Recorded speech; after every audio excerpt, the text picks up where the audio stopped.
Well, a lot of big players gathered at the Baltimore Police Department headquarters earlier today to announce a major crime crackdown. WMER2 News' Elizabeth Worthington joins us now with the details of the arrest of nearly 40 criminals in the city. Elizabeth? Yeah, Kelly, those arrests were the product of a massive collaboration of law enforcement agencies at every level of government. When a case that Baltimore Police started became too big for the department to handle, the feds stepped in to help. The drugs and guns recovered during the investigation filled several tables. Federal, local, and state law enforcement agencies proudly presented the evidence at Baltimore Police headquarters, announcing the takedown of 4 separate criminal enterprises operating in the southwest part of the city. In front of you, you see guns and contraband from 3 different drug busts of a crime ring that touched nearly every jurisdiction in the state of Maryland. During the course of this nearly year-long investigation, law enforcement recovered over 7 kilograms of cocaine, 3 kilograms of fentanyl heroin mixture, 110 pounds of cannabis, and nearly $400,000 in cash, believed to be derived from the sale of narcotics. It started with Baltimore Police targeting just one street gang, but the case kept getting bigger. BPD didn't have the resources to carry out the investigation.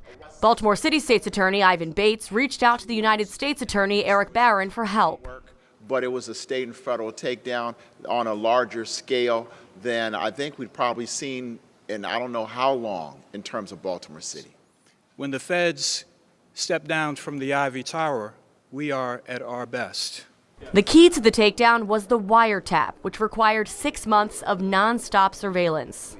Normally, we might not get the larger individuals. We'd only get the corner boys. However, having this wire allowed us to look at other significant members of the organization. It finally paid off one morning last week when, hours before the sun came off, officers served warrants at 15 houses. In all, 39 people were indicted. The individuals involved in this investigation range from the age of 16 to 61. They've been arrested more than 220 times, and 12 of them are repeat offenders. But the investigation is not over. 15 members of the organizations are still at large, and more charges are likely for the people who were arrested.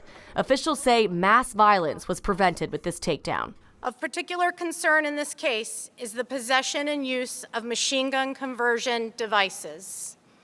Conversion devices can convert semi-automatic pistols and rifles into fully automatic weapons in less than 60 seconds.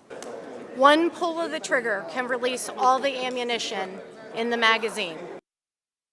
Mayor Brandon Scott noted that so far this year, homicides are down 23% and non-fatal shootings are down 34%. He says this investigation is proof that the group violence reduction strategy that the city started rolling out in 2022 is working. All right, they got a whole lot of stuff there. Yeah. But did they point to any specific incidents that these were linked to? They wouldn't go into specifics because the investigation is still ongoing. They're still trying to catch those other 15 people who are still at large. But they said that the guns they did recover were tied to 47 shootings in the city, and they're going to keep looking to see if they can tie these suspects to any other shootings or incidents of violence in recent years. All right, good work. Thanks a lot, Elizabeth.